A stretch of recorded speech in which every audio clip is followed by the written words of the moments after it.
नमस्कार, आप देख रहे हैं प्राइम टीवी और मैं हूं आपके साथ अनन्या मिश्रा। वक्त हो गया है प्राइम डिबेट का, जहां पर दिल्ली विधानसभा चुनाव को लेकर पहले सरगर्मियां थी, उसके बाद से दिल्ली में मुख्यमंत्री का चेहरा कौन होगा इस पर भी सरगर्मियां तेज हुई। जब दिल्ली में मुख्यमंत्री का चेहरा क्लियर हो गया तो उसके बाद से जब सत्र की शुरुआत हुई, पहला जो विधानसभा दिल्ली में नए सरकार बनने के बाद से जो सत्र की बैठक हुई, उस सत्र को लेकर अब जोरदार हंगामा हो रहा है।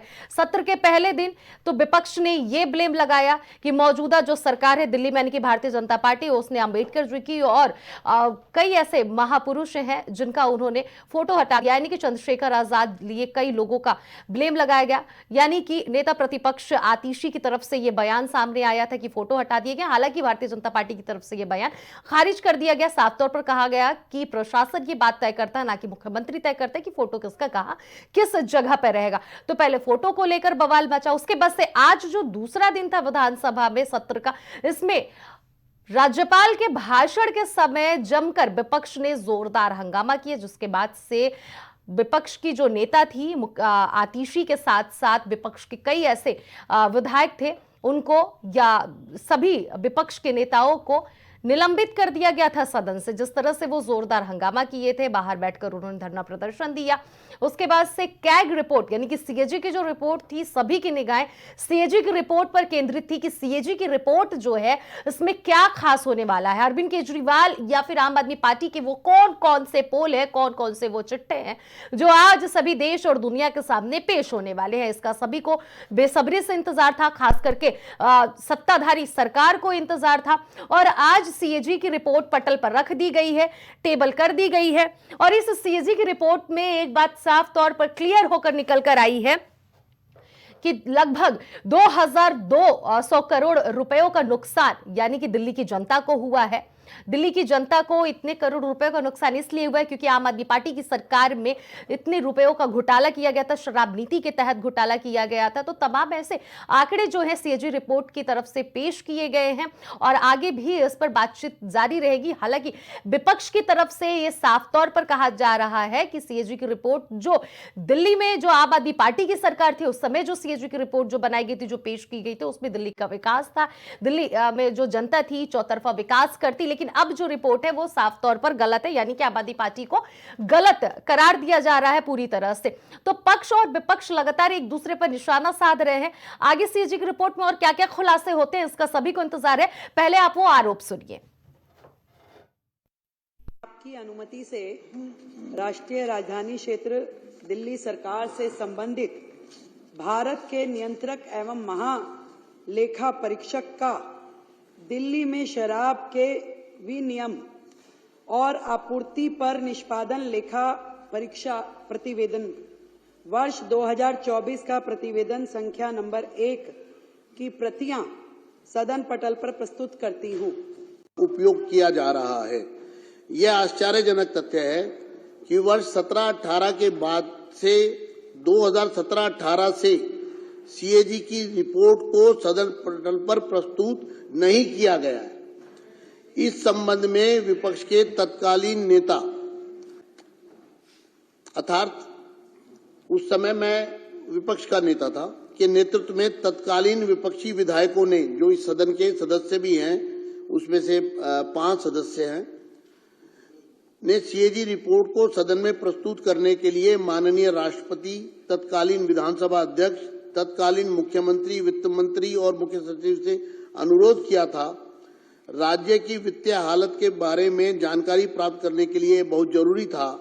मैं इस बात से बहुत पीड़ित हूं कि सीएजी रिपोर्ट को दबा दिया गया और पिछली सरकार ने इस रिपोर्ट को सदन में प्रस्तुत न करके संवैधानिक प्रावधानों का जानबूझकर उल्लंघन किया। आप देख सकते हैं ये भ्रष्टाचार का पुलिंदा लेके जो आदमी घूमता था, उसके भ्रष्टाचार की रिपोर्ट सबके सामने 2000 करोड़ से ज्यादा का बताया गया है। ऐसी ही एक रिपोर्ट लेके केजरीवाल दिल्ली की राजनीति में आए थे। आज ऐसी रिपोर्ट उनके भ्रष्टाचार के खिलाफ दिल्ली की जनता के सामने है। और शर्मनाक बात यह है कि केजरीवाल और उनका गैंग का कोई आदमी इस पर मुंह खोलने को तैयार नहीं है। ये रिपोर्ट आज टेबल हुई है, ये सार्वजनिक होगी, दिल्ली की जनता के एक एक व्यक्ति तक जाएगी। और विधानसभा के अंदर जब इस पे चर्चा होगी परसों, तो इस रिपोर्ट में केजरीवाल और उसके गैंग के भ्रष्टाचार, जिस प्रकार से दिल्ली को लूटा और बर्बाद किया है, उसका एक एक सच दिल्ली की जनता देखेगी।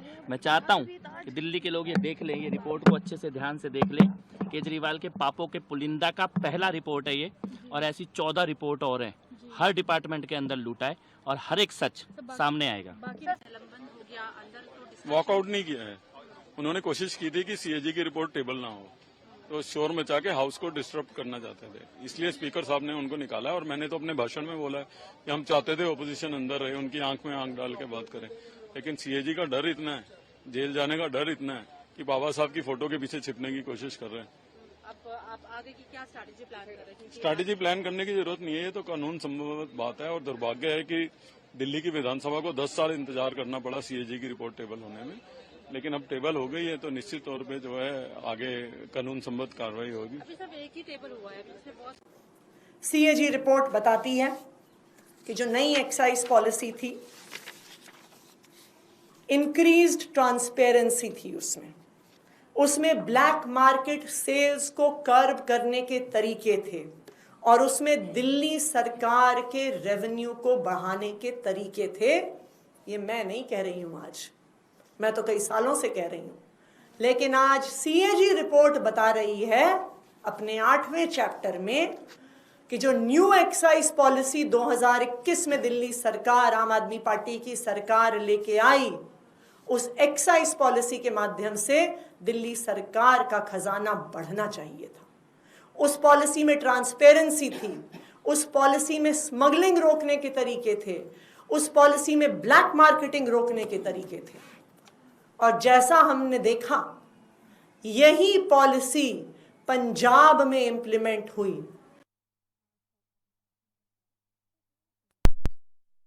विपक्ष में लगातार आरोप लग रहे हैं, और एक तरफ जहां पर भारतीय जनता पार्टी जिस दिन का बेसब्री से इंतजार कर रही थी कि लगभग 27 साल के सूखा अगर खत्म हो जाता है तो आम आदमी पार्टी का एक एक वो जो खामियां हैं उसको जनता के सामने उजागर करेगी, और उसको भरपूर पूरा समय मिल गया है, चाहे वो दिल्ली के एलजी हो या फिर दिल्ली में जो भारतीय जनता पार्टी के जितने भी नेता हैं, मंत्री हैं, विधायक हैं, सभी को वो मुद्दे मिल गए हैं कि आम आदमी पार्टी का एक एक पॉइंट रखे और पर्दाफाश करे कि आम आदमी पार्टी ने बीते 10 से 11 साल में दिल्ली की जनता के लिए क्या कुछ किया है और कहां कहां क्या क्या घोटाले किए हैं, दिल्ली की जनता को किस तरह से धोखा दिया है। वहीं इस पूरे मुद्दे पर हमारे साथ बातचीत करने के लिए तमाम मेहमान इस डिबेट में जुड़ गए हैं। भारतीय जनता पार्टी से देवेंद्र मिश्रा जी हमारे साथ जुड़ गए हैं, तो वहीं आम आदमी पार्टी की अगर बात कही जाए तो हमारे साथ सैयद मोहम्मद तकी जी जुड़ गए हैं, और विनय तिवारी जी हमारे साथ राजनीतिक विश्लेषक जुड़ गए हैं। तीनों ही मेहमानों का इस डिबेट में बहुत बहुत स्वागत है। सबसे पहले तो मैं सैयद जी के पास जाऊंगी। सैयद जी, आपसे सीधा सवाल यही रहेगा कि सीएजी की जो रिपोर्ट है आज उसे टेबल की गई है, और उसके बाद से नेता प्रतिपक्ष यानी कि आतिशी जी जो है वो साफ तौर पर पहले की सीएजी रिपोर्ट की तुलना आपके सीएजी की रिपोर्ट की तुलना से कर रही है, और साफ तौर पर ये कह रही है कि गलत है, ब्लैक मार्कर लगाए गए हैं, तमाम वो आरोप लगा रही हैं। क्या कहना चाहेंगे आप? और ये भी आरोप आप लोगों पे लग रहा है कि 17 और 18 में आप लोगों ने टेबल किया ही नहीं सीएजी की रिपोर्ट।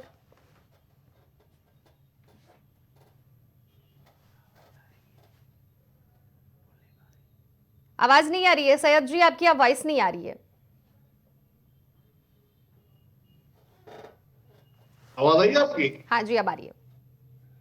देखिए, सीएजी रिपोर्ट ये साबित करती है कि आम आदमी पार्टी कट्टर देशभक्त, कट्टर बाबा भीमराव अम्बेडकर, कट्टर सरदार भगत सिंह के सिद्धांतों पर चलने वाली पार्टी है। और जो आम आदमी पार्टी हमेशा से कहती आ रही थी कि पुरानी एक्साइज पॉलिसी के अंदर बहुत सारे प्रॉब्लम्स है, बहुत सारे लूपहोल्स है, जिससे करप्शन किया जा रहा है, भ्रष्टाचार किया जा रहा है। उस बात को जो लगातार आम आदमी पार्टी कहती आ रही है, उस बात को इस सीएजी रिपोर्ट में साबित किया है। ये 8 चैप्टर की रिपोर्ट है, इसमें 1 से 7 चैप्टर्स में लगातार यही कहा गया है कि किस तरह से विभिन्न तरीकों से इसके अंदर भ्रष्टाचार को बढ़ावा मिल रहा था। इसके अंदर जो लीकर मैन्युफैक्चरर्स थे वो अपने हिसाब से रेट को टेम्पर कर सकते थे। इसके अंदर जो लीकर मैन्युफैक्चरर थे वो क्वांटिटीज के अंदर जो है झोल कर सकते थे, कम को ज्यादा कम कर सकते थे। इस पॉलिसी के तहत बहुत सारे और अन्य स्टेट यूपी से और आपके हरियाणा से लगातार शराब जो है वो आ रही थी दिल्ली के अंदर, और लोग पैसा कमा रहे थे इसके अंदर।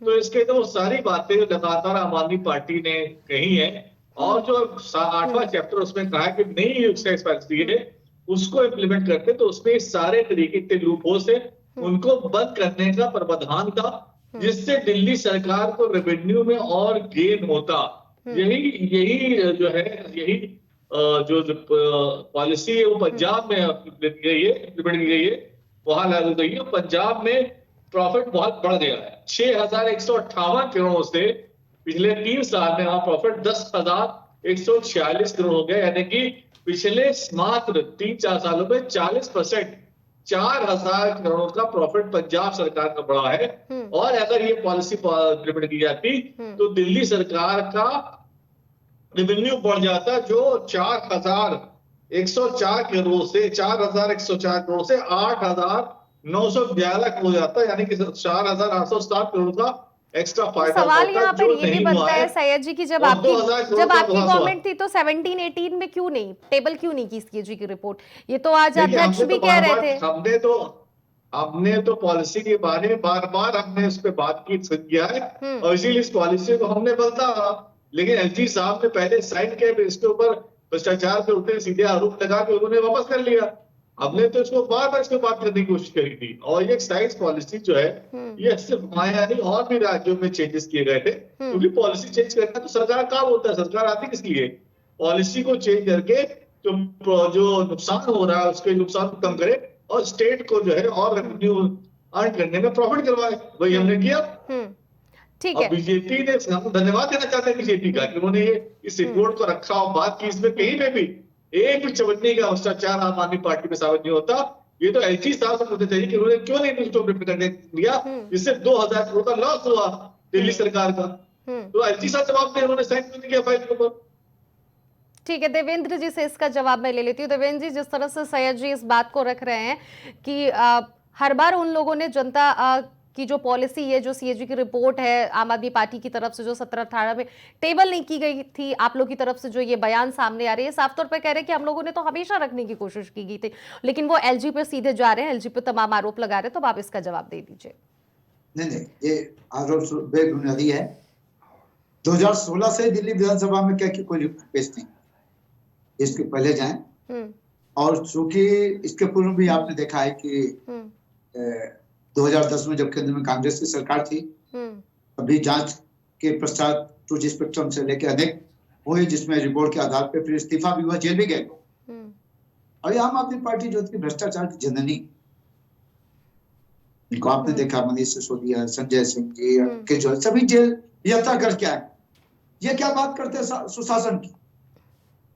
इन्होंने केवल सत्ता के आड़ में भ्रष्टाचार किया, जनता को ठगा, जिसका परिणाम आज सामने है कि 10 साल से ठगती हुई जनता इनसे आज ही जाकर भारतीय जनता पार्टी को सत्ता में भेज देती।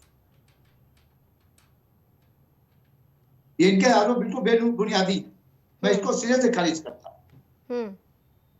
जी ठीक है, हमारे साथ राजनीतिक विश्लेषक भी हैं विनय तिवारी जी। विनय तिवारी जी से अब मैं जवाब लेना चाहूंगी कि विनय तिवारी जी से हमारा संपर्क नहीं हो पा रहा है, वो अभी हमारे साथ नहीं जुड़ पाए हैं।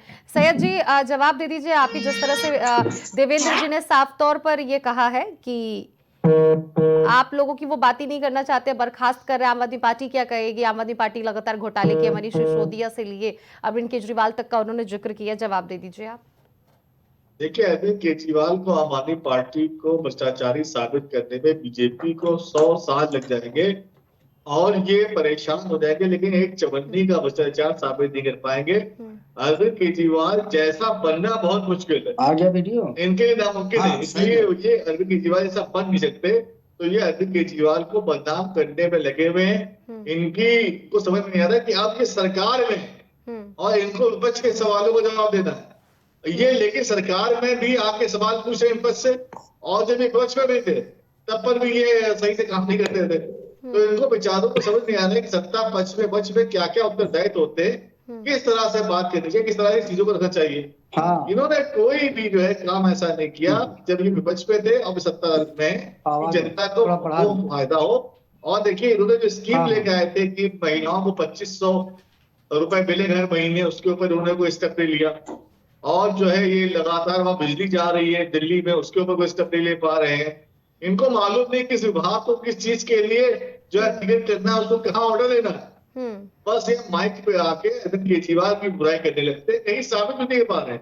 जब इनकी सरकार केंद्र में है, जब ये इनकी सरकार के अंदर सारे ईडी सीबीआई सब सरकार ने सब कुछ फ्लड किया और सबको पीछे लगा दिया। उसके बाद भी चवन्नी बराबर नहीं पाया केजरीवाल से, मनीष सिसोदिया से, संजय सिंह से, सत्येंद्र जैन से, अभी खिसियानी बिल्ली खंबा को तोड़े। ये सरकार के मोड में आके वही काम कर रहे हैं। ये करें हम साबित करेंगे, ये क्या साबित करेंगे? ये चाहते हैं केजरीवाल और मनीष सिसोदिया और आम आदमी पार्टी के लोग खुद कह दें कि भाई हमने भ्रष्टाचार किया, वाह वाह वाह। अरे ये क्या होता है? आप इनके ऊपर सुप्रीम कोर्ट ने कहा है, सुप्रीम कोर्ट ने टिप्पणी डाली है कि आप चाहते हैं कि जिसके ऊपर इल्जाम लगा रहे हैं वो खुद आ रहे कह रहे कि हमने भ्रष्टाचार किया। अरे आप साबित नहीं कर पा रहे हो तो क्या चाहते हो? लेकिन भारतीय जनता पार्टी की तरफ से तो ब्लेम आप लोगों के ऊपर ये भी लगाया जा रहा था कि आप लोग तो चाहते नहीं थे कि टेबल की जाए ये रिपोर्ट सीएजी की, इसीलिए आप लोगों ने हंगामा किया है एलजी की अभिभाषण के बाद। हमने हंगामा इसलिए नहीं, हमने हंगामा इसलिए किया था कि बीजेपी ने वहां विधानसभा से बाबा भीमराव अम्बेडकर और सरदार शहीद आजम भगत सिंह की जो फोटो लगी थी वो हटा दी और वहां पर नरेंद्र मोदी जी की फोटो लगा दी। अब क्या बाबा भीमराव अम्बेडकर और शहीद आजम सरदार भगत सिंह क्या नरेंद्र मोदी जी से उसके गंभीर लगते हैं? भाई निश्चित इन्होंने जो अपमान किया होगा। इसका जवाब भारतीय जनता पार्टी ने तो दे दिया ना सैयद जी। उन्होंने तो साफ तौर पे कहा कि मुख्यमंत्री तो ये गाइडलाइन तैयार करता नहीं है, तो प्रशासन की तरफ से तैयार होती है कि कहां पे कौन सी तस्वीर लगेगी। ये प्रशासन क्या, प्रशासन की इतनी हिम्मत हो गई कि बाबा भीम, प्रशासन को आदेश कौन देता है? प्रशासन का आदेश सत्ताधारी पार्टी देती है। और प्रशासन की हिम्मत कैसे हुई कि बाबा भीमराव अम्बेडकर जैसे व्यक्ति की जिसके पूरी दुनिया में रिस्पेक्ट थी, जिसको सबसे स्कॉलर ऑफ द ईयर का, स्कॉलर ऑफ द वर्ल्ड का अवार्ड मिला है, उसकी फोटो हटा दे। ये लोग कह रहे हैं जगह चेंज कर दी है, जगह चेंज हुई। बाबा यही चाहती बीजेपी की जो बात हुई थी, ये संविधान बदलना चाहते, बाबा भीमराव अम्बेडकर के कानून बदलना चाहते और लगातार जिन लोगों ने देश के लिए शहादत दी है उनको ये पालन करना चाहते हैं। ठीक है, इसका जवाब दे दीजिए। देवेंद्र जी से इसका जवाब ले ले तो उसके बाद सीधे मैं विनय जी के पास जाऊंगी। देवेंद्र जी इसका जवाब दे दीजिए तस्वीरों को लेकर भी। नहीं, ये केवल इनका ड्रामा है जो 2014 से लगातार करते चले आ रहे। भारत से आपने देखा इनको केवल ड्रामेबाजी करना है, इनको सदन में नाटक करते रहना है और जनता को दिखाना है कि जनता की तैसी है। ये मूल मुद्दों से भटकने का सबसे आसान तरीका अडॉप्ट कर रखा है लोगों। जब इनकी कोई कलही खुलने लगे, जब इन पे कोई आरोप लगे तो उसकी जांच नहीं करना, ये हंगामा करना, यही इनकी फितरत है। और अब जो बात कर रहे हैं खिसियानी बिल्ली खंबा पहुंचे, ये तो इनके ऊपर प्रमाणित हो रहा है क्योंकि सत्ता से 10 साल 12 साल बाद ये बाहर हुए हैं, तो बौखलाहट तो इनके अंदर है। हम तो अभी आए हैं, अभी आप आगे देखिए होता है क्या।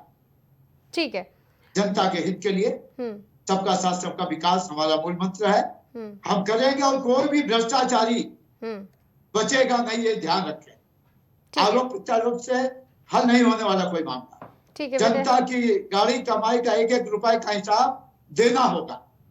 ठीक है, मैं विनय जी से अब जवाब ले लेती हूँ। विनय जी, जिस तरह से आज विधानसभा में, दिल्ली की विधानसभा में जो हंगामा देखने को मिला, पहले तो प्रदर्शन हुआ, हंगामा विपक्षियों ने किया, उसके बाद से सीएजी की रिपोर्ट पेश हुई है, टेबल की गई है।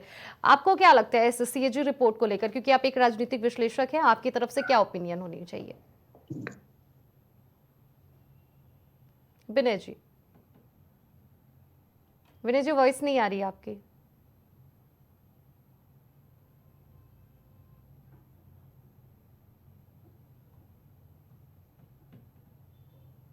आवाज आ रही है? जी बिल्कुल, अब आ रही है।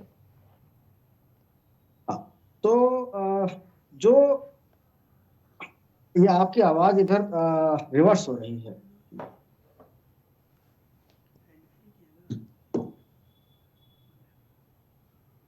आप अपनी बातों को रखिए विनय जी। आप विनय जी, आपकी वॉइस फिर से नहीं आ रही है, मुझे लग रहा है नेटवर्क प्रॉब्लम है। आपसे जुड़ने के बाद हम फिर संपर्क करेंगे। विनय जी, आवाज आ रही है? जी जी जी। तो आपने 2 सवाल किए हैं। एक तो जो हंगामा विपक्षियों के द्वारा किया गया है, देखिए ये तो कल से चल रहा है हंगामा, रात दूसरा दिन है, और जो दूसरा वो भी एक राजनीति से प्रेरित ही है। जो हंगामा कर रहे हैं आम आदमी पार्टी के जो जीते हुए विधायक हैं, वो बाबा साहब अम्बेडकर और शहीद भगत सिंह की फोटो को लेके जो है कि जो फोटो उनके अनुसार की फोटो हटा दी गई है। वही सत्ता पक्ष के तरफ से ये चीज क्लियर किया गया है कि फोटो हटाई नहीं गई है, फोटो को दूसरी जगह व्यवस्थित किया गया है, जैसा कि पहले आम आदमी पार्टी कर चुकी है। जब आम आदमी पार्टी की सरकार बनी थी तब वहां पर जो मुख्यमंत्री की चेयर थी उसके पास जो है महात्मा गांधी और तत्कालीन प्रधानमंत्री और तत्कालीन राष्ट्रपति की फोटो थी, और उसको रिप्लेस करके आम आदमी पार्टी ने वहां पर जो है बाबा भीमराव अंबेडकर और शहीद भगत सिंह की फोटो लगाई थी। तब भी बहुत सारी आपत्तियां हुई थी, लेकिन उन आपत्तियों को दरकिनार करते हुए आम आदमी पार्टी ने अपने स्टैंड पे वो कायम रही और वो फोटोग्राफ वहां से उसने हटाया नहीं। खैर ये राजनीतिक विषय है ना। बाबा भीमराव अंबेडकर की जो है कहीं से गरिमा या मान में कोई कमी आ रही है, ना शहीद भगत सिंह के उसमें जो मान सम्मान में कोई कमी आ रही है, और ना ही महात्मा गांधी का जो व्यक्तित्व है वो बाबा भीमराव अंबेडकर और शहीद भगत सिंह से छोटा है, अगर आम आदमी पार्टी ऐसा कहना चाह रही है तो। रही चीज अब हम सीएजी रिपोर्ट पे आ रहे हैं। देखिए सीएजी रिपोर्ट जो आज पेश की गई है, अब उसको आम आदमी पार्टी किस तरीके से लेती है, और सरकार ने तो खैर पेश ही कर दिया है। सीएजी रिपोर्ट से हम ये नहीं कह सकते हैं कि आम आदमी पार्टी पूरी तरीके से दोषी है या पूरी तरीके से बरी है। ये सीएजी रिपोर्ट से नहीं फाइनल होगा। सीएजी रिपोर्ट पहले भी आ चुकी है। वो बोफोर्स तोप पे घोटाला जो हुआ था उसमें सीएजी रिपोर्ट ने कुछ कहा था, और फिर उसके बाद जो है नतीजे कुछ और आए। 2G में भी सीएजी रिपोर्ट पेश की गई थी, उसका कुछ अलग वक्तव्य था, और जब उसका इन्वेस्टिगेशन हुआ तो दूध का दूध और पानी का पानी हुआ। लेकिन मंशा बहुत मायने रखती है। सीएजी रिपोर्ट अगर पिछले कई सालों से आम आदमी पार्टी नहीं रख रही है तो ये कट्टर ईमानदार लोगों के लिए तो अच्छी चीज नहीं है। वो प्रश्न चिन्ह उनके ऊपर जरूर उठेंगे कि उन्होंने कैग की रिपोर्ट पिछले कुछ सालों से क्यों नहीं जो है सदन के अंदर रखा, तब जबकि उसकी मांग भी विपक्षियों के द्वारा की गई थी। अब चूंकि सरकार चेंज हुई है तो भारतीय जनता पार्टी की सरकार है, और उसने जो भी इधर 3-4 साल में जो विकास कार्य हुए हैं या तथाकथित जो घोटाले जिनको भारतीय जनता पार्टी कह रही है, वो अगर अनियमितताएं बरती गई हैं तो वो एक सीएजी रिपोर्ट उन्होंने सदन के अंदर रखा है। अब वो चर्चा का विषय है, उस पर सदन के अंदर चर्चा की जाएगी, और एक पीएसी भी शायद गठित करने के लिए विधानसभा स्पीकर ने बोला है कि उसको एक पीएसी कमेटी गठित करके और उस पर विस्तृत जांच की जाए। ठीक है, सैयद जी से जवाब ले लूंगे। सैयद जी, आपने सुना विनय जी ने कौन कौन से पॉइंट्स रखे, और तस्वीरों को लेकर भी उन्होंने पॉइंट्स गिनाए कि जब आपकी सरकार बनी थी तो उन्होंने भी तस्वीरों को चेंज किया था। उसके बाद से सीएजी रिपोर्ट को लेकर भी उन्होंने अपनी पूरी पॉइंट्स रखी है। क्या होगा इस पर जवाब आपका? देखिए, आम आदमी पार्टी जो है कट्टर देशभक्त कट्टर ईमानदार पार्टी है, और आज तक आम आदमी पार्टी के ऊपर कोई भी ये लोग भ्रष्टाचार का आरोप साबित नहीं कर पाए 54 भर का। और ये जो है, और जो इन्होंने वादे किए थे बीजेपी ने सत्ता में आने से पहले दिल्ली जनता थे, उससे गुमराह करना चाहते हैं। और जरूरत है मैं हम रोज बीजेपी को उसके वादे याद दिलाएं। हमें याद है आम आदमी पार्टी पहली बार आई थी और उसने जनता से वादों की बात की, तो बीजेपी रोज प्रेस कॉन्फ्रेंस करके आम आदमी पार्टी को उसके वादे याद दिलाते, तब वो बहुत सही था, संवैधानिक था। लेकिन जब आम आदमी पार्टी पूछ रही है कि भाई 2500 रुपए जो देने थे, आपने खुद प्रधानमंत्री ने कहा था कि पहली कैबिनेट मीटिंग में 2500 रुपए पास हो जाएंगे, वो कहाँ गए? और इन्होंने जो कहा था होली में दिवाली में गैस सिलेंडर देंगे, उसका क्या होगा? 500 रुपए की एलपीजी मिलने वाली, उसका क्या हुआ? अटल कैंटीन में क्लस्टर खाना जो 5 रुपए मिलने वाला था, उसका क्या हुआ? ऑटो टैक्सी किराया वालों को 10 लाख तक का जीवन बीमा मिलना था, उसका क्या हुआ? टेक्सटाइल वर्करों को 10 लाख तक का जीवन बीमा मिल रहा, उसका क्या हुआ? 50,000 सरकारी नौकरी और 20 लाख रोजगार लाने थे, उस पर क्या कभी काम किया इन्होंने? 100% ई बस सिटी बनेगी दिल्ली, उसका क्या उन्होंने प्रस्ताव रखा? कहाँ से बनेगी? अभी तो ये कह रहे हैं कि सारा खजाना खाली कर दिया आम आदमी पार्टी ने, जबकि एचडी साहब ने खूब तारीफ करी थी कि आम आदमी पार्टी की वजह से राजस्व जो है दिल्ली सरकार का बढ़ा है। और आम आदमी पार्टी का खजाना बड़ा है और पैसा अच्छा है दिल्ली सरकार के पास, तो लोग धन्यवाद देता केजरीवाल का।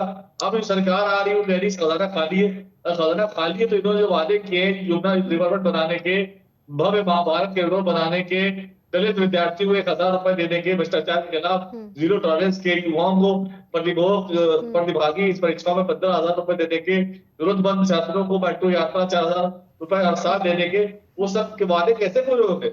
एक 1300 सीट पर दुकान खोलने की बात करी इन्होंने, 20,000 करोड़ निवेश से इंटीग्रेटेड सर्जरी प्रवाह नेटवर्क बनाएंगे, जो पूरी होगी पीएम स्वनिधि लाभार्थियों की संख्या, ये सब कैसे होगा? श्रमिकों को 10 लाख रुपए देने के जीवन बीमा की बात करी थी, वरिष्ठ नागरिकों को पेंशन देने की बात की थी, 10 लाख का मुफ्त इलाज की बात की थी, गर्भवती महिलाओं को 21,000 रुपए पोषण किट देने की बात करी थी। वो सारी योजनाएं कैसे लागू होगी? बीजेपी ने तो बहुत वादे किए और तो बीजेपी सारी सत्ता में योजनाएं आने एक के बाद साथ कह रही कि खजाना खाली हो गया। तो किस परिणाम में कह रहे खजाना खाली हो गया? इसका मतलब कि ये तो नहीं है जो इन्होंने वादे के पूरा करने के। तो बीजेपी सवाल पूछना चाहिए कि बीजेपी क्या प्लान बना रही जो वादे किए थे और जनता ने इन वादों के बिना में बीजेपी को चुना है, सरकार में लाए, उस वादों को कैसे पूरा करेंगे ये? तो भारतीय जनता पार्टी तो लगातार ये बात कही रही है कि हम वादों को पूरा कर रहे हैं, लेकिन आप ही लोग की तरफ से ये ब्लेम लगाए जा रहे हैं कि पहले बार में महिलाओं की किस्त नहीं पूरी किए जा रहे हैं। ये बताइए, राजस्थान में 500 का सेक्टर मिलना था, क्या मिल गया वहां पे? कश्मीर में उन्होंने कहा था ईद पे हम 2 सिलेंडर देंगे, उन्होंने कश्मीर में और जम्मू कश्मीर में ईद पे 2 सिलेंडर दिए। अब देखा जाए ऐसे तो सैयद जी, वादा पूरा किया है? ऐसे तो देखा जाए तो फिर पंजाब को लेकर भी बहुत सारे सवाल खड़े हो रहे हैं। भारतीय जनता पार्टी बहुत सारे सवाल खड़े कर रही है कि पंजाब की सरकार भी बहुत सारे वादे की थी। आप ही की सरकार है ना? पार्टी ने पंजाब में तो आम आदमी पार्टी ने जो उन्होंने सीएजी रिपोर्ट लगाई है, पंजाब में तो आम आदमी पार्टी ने रेवेन्यू बढ़ा दिया, वहां प्रॉफिट हो गया, और पंजाब सरकार ने पैसा कमा के दिया केंद्र सरकार को। ये हमसे टैक्स भी लेते हैं, जीएसटी लेते हैं, और हमारे जीएसटी का पैसा को वापस नहीं करते। जब सरकार जीएसटी का पैसा वापस नहीं करेगी टाइम पे, जीएसटी ले लेगी, तो सरकारें कैसे पैसा देंगे जनता को? जब राज्यपाल लगातार उसके अंदर हस्तक्षेप करेंगे तो कैसे हम जनता को लाभ देंगे? बताइए। ठीक है, इसका जवाब हम ले लेते हैं बीजेपी के जो हमारे साथ जुड़े हुए हैं देवेंद्र जी। देवेंद्र जी इस बात का जवाब देंगे। देवेंद्र जी जवाब दे दीजिए सैयद जी के सारे सवालों का, जिस तरह से वो तमाम योजनाओं को गिना रहे हैं कि कौन कौन सी योजनाएं भारतीय जनता पार्टी ने बताई है कि दिल्ली में सरकार बन जाएगी तो ये सारी योजनाएं लॉन्च करेगी, तो कब आप लोग वो सारी योजनाएं जनता के सामने पेश कर रहे हैं? देखिए, अभी हमारी दिल्ली में अभी सरकार है, केंद्र में हम कभी पहले से हमने पूरी ईमानदारी से ये जो 8-10 योजनाओं का नाम ले रहे हैं, हमारे पास तो एक लंबी श्रृंखला जनता के हित को लेके सरकार कितनी संवेदनशील है प्रत्येक क्षेत्रों में जीवन के, पूरी करीने से काम कर रही है, चरणबद्ध तरीके से। ये आरोप लगाने से किसी के पाप धुल नहीं जाते हैं। चुनाव में जो भी पार्टियां हैं सत्ता में आए इसके लिए कुछ न कुछ अच्छा बेहतर या लुभावने वादे करते हैं, ठीक है, और सत्ता में आने के बाद उसको मूर्त रूप देना उनकी महती जिम्मेदारी है। भारतीय जनता पार्टी आज दूसरा दिन सदन का हुआ है, आप देखिए आगे वो सारी व्यवस्थाएं जो हमने वादा किया, वादा तो हम पूरा करने के लिए विख्यात हैं। भारतीय जनता पार्टी कह रहा है ना, करती है, विपक्ष तो ये बात कह रहा है कि पहली कैबिनेट की बैठक में ही वादा किया गया था भारतीय जनता पार्टी की तरफ से कि महिलाओं के खाते में 2500 रुपए जाएंगे, फिर वो अभी तक जी इतनी जल्दी का थोड़ा सा इंतजार करते हैं। अभी मेच्योर स्टेज पे बातें हो रही, सब जितने वादे हैं इसको ये नोट कर लें, हम डिबेट में आगे भी आएंगे। हमने जो वादा जनता से किया है वो हम पूरा करेंगे। ठीक है, विनय जी हाथ उठा रहे थे, विनय जी कुछ कहना चाह रहे थे। ठीक है विनय जी, अपनी बातों को रखिए। देखिए, इलेक्शन तो यहाँ पे खत्म हो चुका है, सरकार भी बन चुकी है, लेकिन अभी भी शायद जो है हमारे राजनीतिक पार्टी के जो प्रवक्ता हैं वो इलेक्शन मोड से बाहर नहीं आ पा रहे हैं। 5 साल के लिए मैंडेट मिल चुका है, 5 साल वहां भाजपा की सरकार रहेगी, ये आम आदमी पार्टी को ही पता होना चाहिए, भारतीय जनता पार्टी को पता तो है ही है। 5 साल के लिए रचनात्मक विपक्ष की भूमिका आम आदमी पार्टी को निभाना है वहां पे, उसके लिए वो तैयार रहे। जनता ने उसको नई जिम्मेदारी दी है, उस जिम्मेदारी को बखूबी वो निभाएं। 10 साल सरकार पे रहे हैं वो, थोड़ा उनको अपने आप के अंदर चेंज करना पड़ेगा।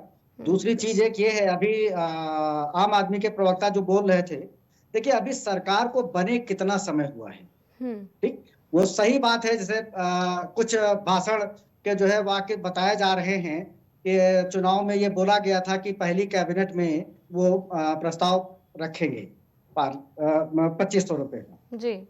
सरकार अभी तक, देखिए सरकार या भारतीय जनता पार्टी की तरफ से कोई ऐसा कुछ वक्तव्य नहीं आया है कि हम उस योजना से पीछे हट रहे हैं, हम नहीं देंगे। उन्होंने हर जो भी घोषणाएं की हैं उसके बारे में उन्होंने बोला कि हम जल्द से जल्द लागू करेंगे। अब ये भी एक जाति होगी कि अभी हम उनको 1 महीने का भी समय ना दें और वो सारी योजनाएं लागू हो जाएं। अगर इतनी तत्परता से आप भारतीय जनता पार्टी से आम आदमी अगर काम कराना चाह रही है तो फिर उसको कहीं ना कहीं अपने गिरेबान में भी झांकना चाहिए। आम आदमी पार्टी का उदय ही लोकपाल बिल के लिए हुआ था। लोकपाल बिल के लिए आंदोलन अन्ना हजारे ने किया था और अरविंद केजरीवाल जी ने जो है पूरे हिंदुस्तान के साथ जो है युवाओं के साथ मिलकर एक जन आंदोलन, वहां से वो पार्टी का उदय हुआ। आज तक 10 साल राज करने के बाद दिल्ली में लोकपाल बिल कानून नहीं बन पाया।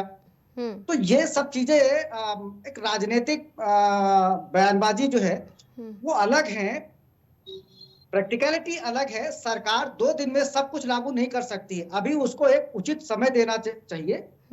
सदन शुरू हुआ है, आज दूसरा दिन है। अभी सरकार को अब ऐसा तो है नहीं कि 2500 रुपए अगर हर महिला को देना है तो उसका क्या प्रारूप होगा, कितना बजट एलोकेट किया जाएगा, वो सब चीजें जब एक समीक्षा की जाएगी देन उसके बाद वो उस पर इम्प्लीमेंट होगा जो है। तो अभी उसको समय देना चाहिए, अभी हम उस पर उंगली उठाएं, ये जल्दबाजी होगी। ठीक है विनय जी, आपसे ये भी मैं जवाब लेना चाहूंगी, क्या लग रहा है सीएजी की रिपोर्ट में और कौन कौन से वो विभाग के घोटाले सामने आने वाले हैं? हालांकि 14 रिपोर्ट इस सीएजी में शामिल होने वाले हैं, 14 रिपोर्टों की बात कही जा रही है। क्या लग रहा है इससे अरविंद केजरीवाल की मुश्किलें बढ़ने वाली तो हैं ही, जाहिर सी बातें सामने आ रही हैं, लेकिन और कौन कौन से रिपोर्ट होने वाले हैं सामने पेश? देखिए जो सीएजी की रिपोर्ट आज जो आई है, अभी और रिपोर्ट आएंगी ही, जैसा कि आपने ही बताया जो है। फिलहाल जो आबकारी नीति के ऊपर जो आज रिपोर्ट जो पटल पे आई है, उसमें कुछ एक बिंदु ऐसे हैं जिन पे जरूर जो है एक जांच का विषय है और उस पे पीएससी गठित होनी ही चाहिए। हालांकि स्पीकर ने बोला है, विधानसभा अध्यक्ष ने, कि पीएससी की कमेटी बना के उस पे हम इस पे जो है इन्वेस्टिगेशन कराएंगे। लेकिन उसमें जो 2-4 बिंदु हैं वो ये कि जिन कंपनियों को लाइसेंस दिए गए उनकी पड़ताल नहीं की गई, जिन व्यक्तियों को लाइसेंस दिए गए उनकी फाइनेंशियल स्थिति और जो क्राइम जो प्रोफाइल है वो, इन सब चीजों को कहीं पे जो है कोई ऐसा कोई मानक नहीं था जहां पे उनका इन्वेस्टिगेशन किया जाए, उनको चेक किया जाए। तो बहुत सारी कमियां थी, लेकिन विस्तृत चूंकि हमने भी अभी सीएजी रिपोर्ट पूरी तरीके से देखी नहीं है, 2-3 पॉइंट हमने उसमें देखे हैं। लेकिन ये आने वाला समय अरविंद केजरीवाल के लिए और आम आदमी पार्टी के लिए निसंदेह अनुकूल तो नहीं रहेगा। और रही चीज, अभी आम आदमी पार्टी के जो प्रवक्ता जो बता रहे थे कि जो ये नई शराब नीति थी जो अरविंद केजरीवाल लेके आए थे, वो पुरानी शराब नीति से अच्छी थी और उससे काफी ज्यादा जो है फायदा होता अगर जो है उसको सुचारू रूप से चलने दिया जाता। तो अगर वो नीति इतनी ही अच्छी थी तो उसको वापस भी तो अरविंद केजरीवाल नहीं किया था ना, उसको वापस लिया था उस शराब नीति को। अगर वो इतनी अच्छी थी तो उसको अरविंद केजरीवाल ने उस नीति को, उस पॉलिसी को, अपनी बनाई पॉलिसी को रिपोर्ट क्यों किया? ठीक है, इसका भी जवाब आम आदमी पार्टी को देना चाहिए। हाँ, उन्हीं से मैं ले रही हूँ, इसका जवाब है सैयद जी से ले रही हूँ। सैयद जी जवाब दे दीजिए आप, जिस तरह से विनय जी ने तमाम बातें कही हैं। और सीएजी को लेकर एक सवाल ये भी मेरा रहेगा कि जब दिल्ली में आपकी सरकार बनी, उसके पहले जब कांग्रेस की सरकार थी, शीला दीक्षित को लेकर कई ऐसे आंकड़े सामने किए गए थे। सीएजी की रिपोर्ट को लेकर 2010 के मामले सामने आए थे और 15 में क्या क्या चीजें हुई थी उसको भी लेकर कई ऐसे सीएजी की रिपोर्ट में कई ऐसे पॉइंट्स थे जो गिनाए गए थे कि कांग्रेस की सरकार में क्या कुछ अव्यवस्था थी और कहां-कहां घोटाले किए गए थे। तो फिर आम आदमी पार्टी भी, जैसे बीजेपी अगर ये रिपोर्ट पेश कर रही है तो फिर आम आदमी पार्टी को कहां दिक्कत हो रही है? जिस तरह से आम आदमी पार्टी ने कांग्रेस की सरकार में उनकी कमियों की, ना उस तरह से भारतीय जनता पार्टी आपकी कमियों को सामने पेश कर रही है। देखिए, आम आदमी पार्टी जो है वो कट्टर देशभक्त पार्टी, कट्टर ईमानदार पार्टी है। वो एक चपकनी का घोटाला नहीं करती। और हमने जो कांग्रेस का घोटाला सामने रखा था घोटाले थे, लेकिन बीजेपी ने जो केंद्र में थी उसने एंटी करप्शन ब्यूरो आम आदमी पार्टी से ले लिया। इसलिए जो है आम आदमी पार्टी जो है एक्शन नहीं ले पाई बीजेपी कांग्रेस के खिलाफ। ये साठगांठ की अंडरस्टैंडिंग थी कांग्रेस की बीजेपी के साथ, इसके तहत एक कार्रवाई की गई थी और शीला दीक्षित को बचाने की कोशिश की गई थी। दूसरी बात रही, आम आदमी पार्टी जो है किसी की डरती नहीं। आम आदमी पार्टी बहुत ट्रांसपेरेंसी पे बिलीव करती है कि चीज बहुत ट्रांसपेरेंट है। ये जितने भी इन्वेस्टिगेशन ले जितने भी कह लें, अभी तक इससे पहले क्या इन्होंने बख्शा था, इससे पहले हजारों इन्वेस्टिगेशन कर चुके हैं, लेकिन फाइल चेक कर चुके हमारे हर एक एमएलए की, जो चाहा उन्होंने वो किया, उसके बाद वो साबित नहीं कर पाए। तो आम आदमी पार्टी जो है कट्टर देशभक्त पार्टी, कट्टर ईमानदार पार्टी है। ये सब ओछे इल्जामों से आम आदमी पार्टी डरने वाली नहीं है, तटस्थ रहने वाली है। और हम बीजेपी को लगातार गर्दन पकड़ के ये याद दिलाते रहेंगे कि जनता से वादे जो तुमने किए हैं वो तुम्हें पूरा करने पड़ेंगे। आज जनता ने हमें पक्ष बैठाया है और बीजेपी गर्दन हमारे हाथ में दिए, तो हम गर्दन पकड़ के इससे काम करवाएंगे जनता से। और ये जा नहीं पाएगी, कभी उल्टे सीधे इल्जाम लगा दे, झूठी बातें करते, झूठे आरोप लगा दे, हम लोग जाने वाले नहीं। और रही बात ये जो आप पूछ रहे थे बीजेपी के आगे प्रवक्ता की, इन्होंने इसको इम्प्लीमेंट क्यों नहीं किया, इतनी अच्छी एक्साइज पॉलिसी थी तो हमने इसको पटल पर रखा था, हमने पास कर दिया था, गवर्नर ने साइन करके फिर वापस ले लिया था और फिर इल्जाम लगाए थे इसके ऊपर, इसमें भ्रष्टाचार हुआ है और बहुत हंगामा मचा था। तो जब गवर्नर ने साइन नहीं किया, हमने वेट किया, फिर गवर्नर ने साइन नहीं किया, दोबारा कुछ किया, उसके बाद हमने उसको वापस ले लिया। गवर्नर ने साइन, बिना गवर्नर की साइन के दिल्ली में बिल पास नहीं होता, क्योंकि सारे अधिकार जो है पीछे से ब्लैक कानून से, काले कानून से। एक सवाल ये भी आपसे करूंगी मैं, एक सवाल ये भी मैं आपसे इसका भी जवाब लेना चाहूंगी। जिस तरह से आप कह रहे हैं कि गर्दन पकड़ के भारतीय जनता पार्टी से आम आदमी पार्टी सारे वादों को पूरा करवाएगी, फिर आपके लिए भी तो ये सवाल तैयार होता है कि फिर यमुना की सफाई एक बहुत बड़ा मुद्दा था।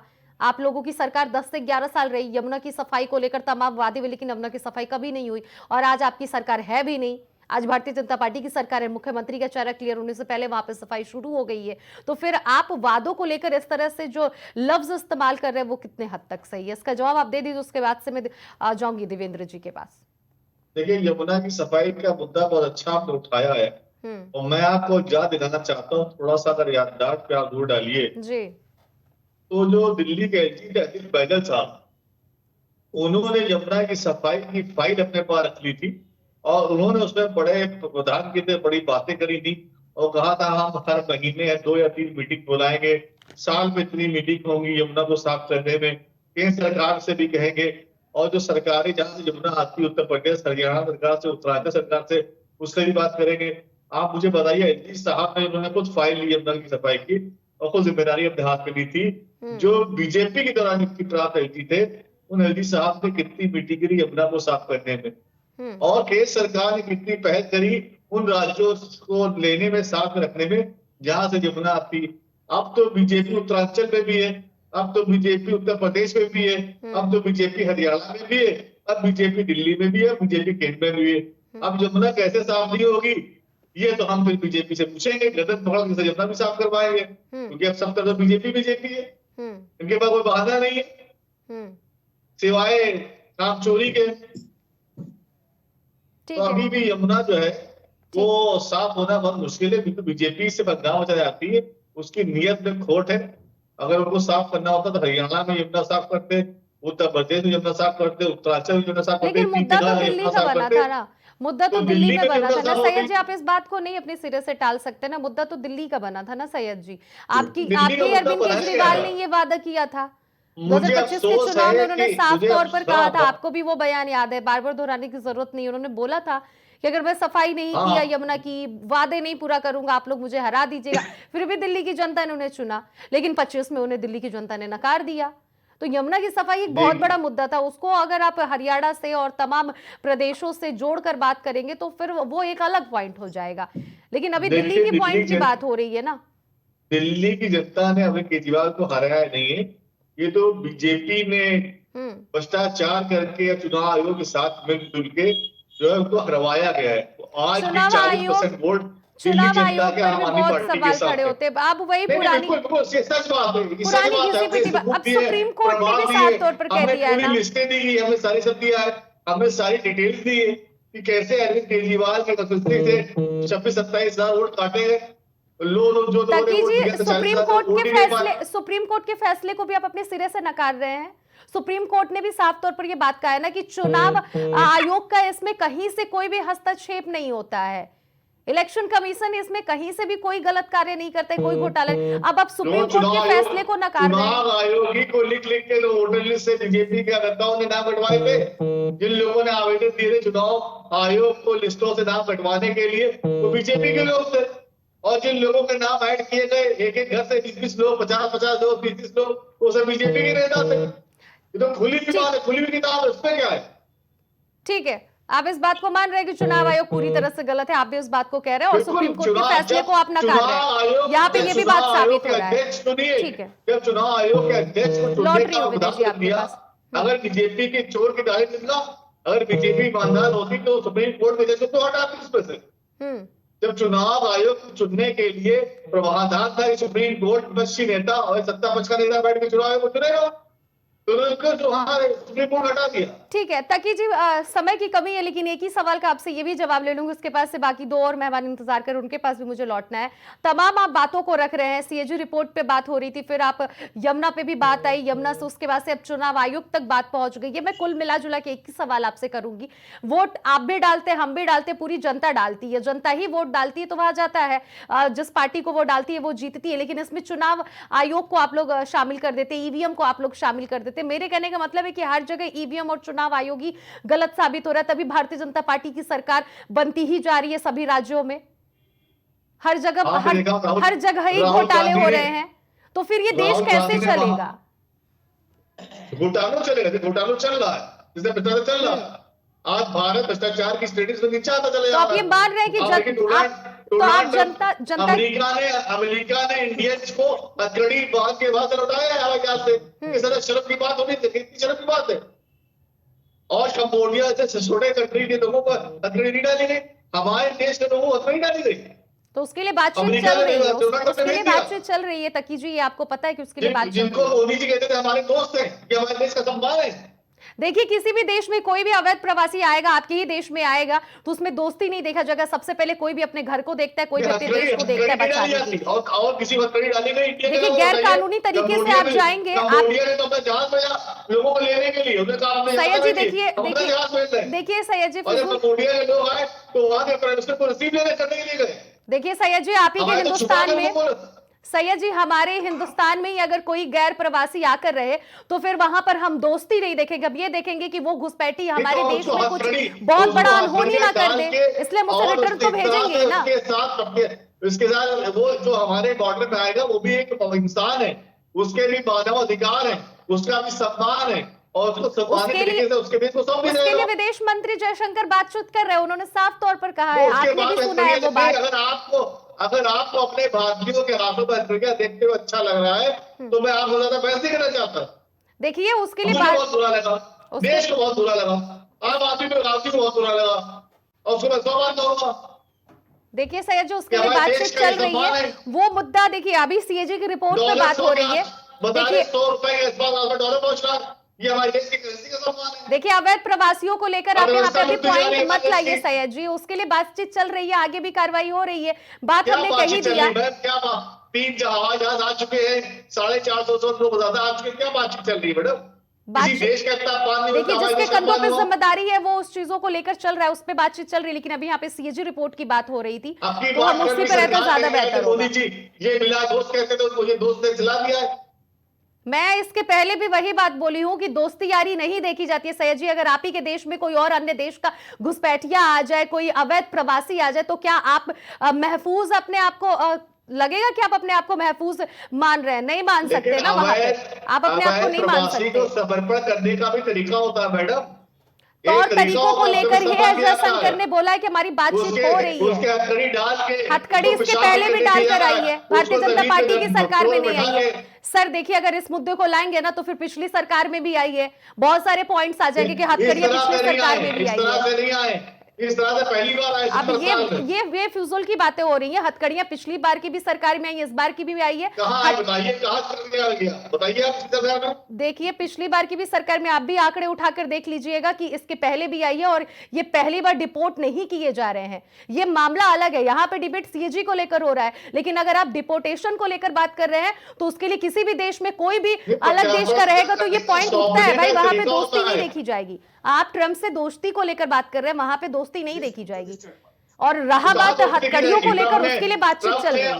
ट्रम्प ने और पेनल्टी लगा दी, ट्रम्प ने लगा। देखिए अब आप सीएजी रिपोर्ट से अब आप पेनल्टी पे जा रहे हैं, फिर आप टैरिफ पे आ जाएंगे, बहुत सारे पॉइंट्स पे आ जाएंगे। ठीक है, मैं देवेंद्र जी से अब जवाब ले लेती हूँ। सीएजी पे रहेंगे तो ज्यादा बेहतर होगा। अगली बार की डिबेट अगर डिपोर्ट पे होगी तो फिर आप इस पे भरपूर जवाब दीजिएगा। ठीक है विनय जी, आपसे जवाब लूंगी। आप लगातार हाथ उठा रहे थे, लेकिन उससे पहले मैं देवेंद्र जी के पास जाऊंगी। देवेंद्र जी, साफ तौर पर यह ब्लेम लग रहा है कि सीएजी की रिपोर्ट जो सामने आई है, भारतीय जनता पार्टी सिर्फ और सिर्फ गलत कार्य कर रही है। जिस तरह से सैयद जी के आपने तमाम बयान सुने, आप जल्दी से इस बात का जवाब दीजिए, उसके बाद से विनय जी के पास मुझे जाना है। देखिए इनके पास कुछ कहने को बचा नहीं। ये हम सीएजी की बात करेंगे तो जमुना पे आएंगे, जमुना बात करें तो ऑस्ट्रेलिया अमेरिका घुमाते हैं। ये सीधे जिसके प्रति इनकी जवाबदेही है उससे बात क्यों नहीं करते?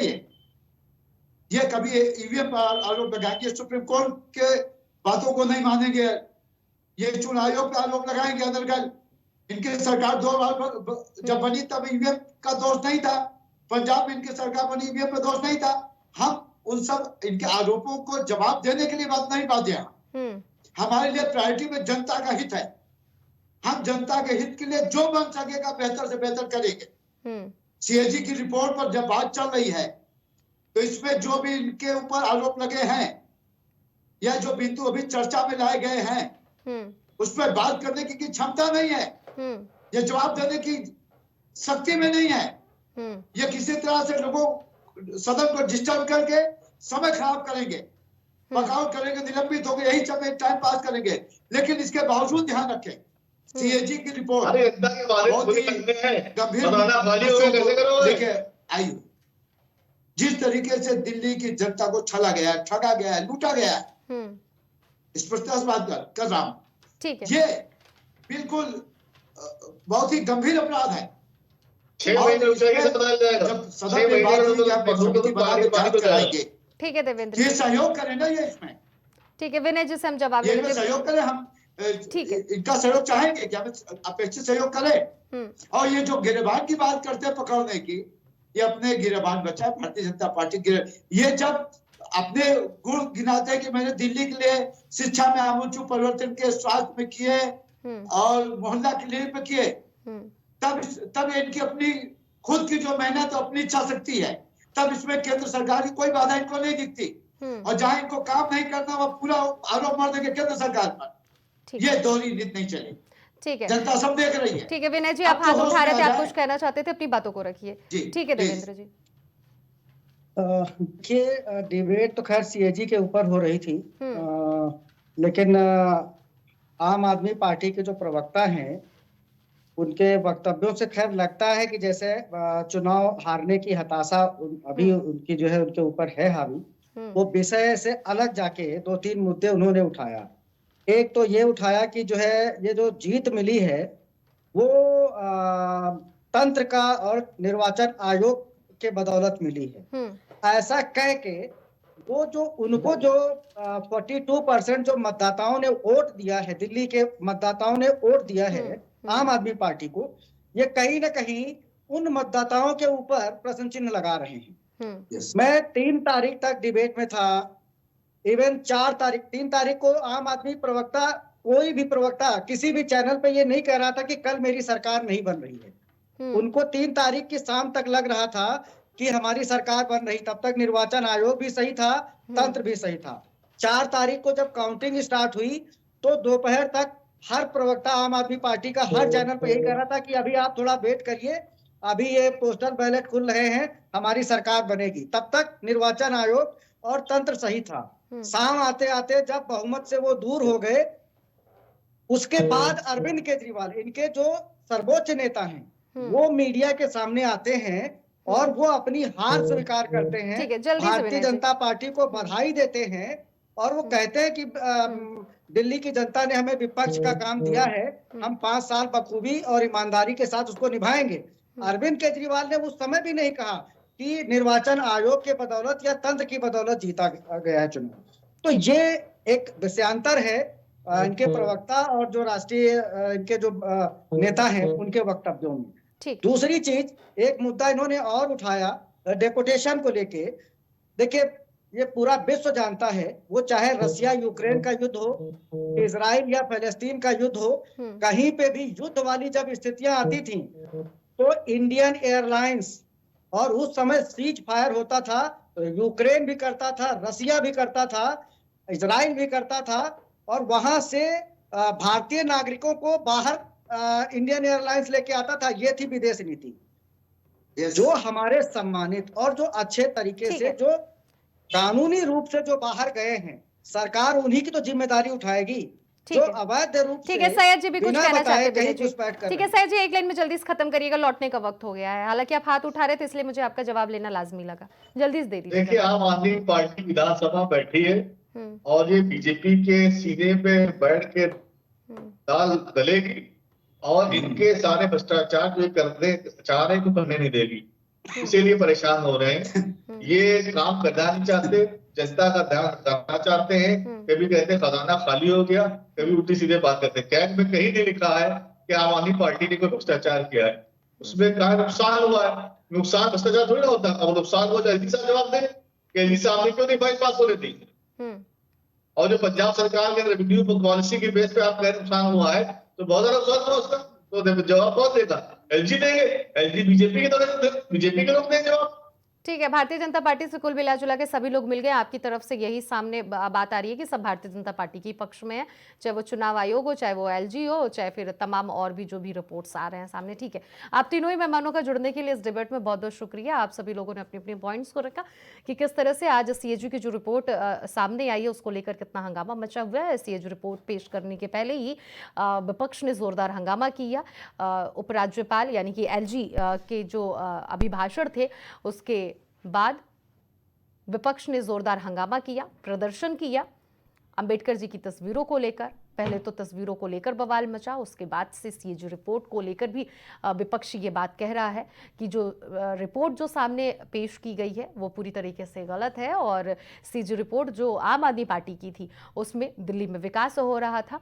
और फिलहाल इस डिबेट में जो तीनों ही मेहमान अपने अपने पॉइंट्स रखे उसमें आम आदमी पार्टी का साफ तौर पर यह कहना है कि चुनाव आयोग से लिए हर जगह धांधली हो रही है, सभी भारतीय जनता पार्टी से मिले हुए हैं, इसीलिए भारतीय जनता पार्टी की सरकार है ज़्यादातर राज्यों में और घोटाले पर यह देश आगे चल रहा है। इस डिबेट में फिलहाल इतना ही, बाकी खबरों के लिए बने रहिए प्राइम टीवी के साथ।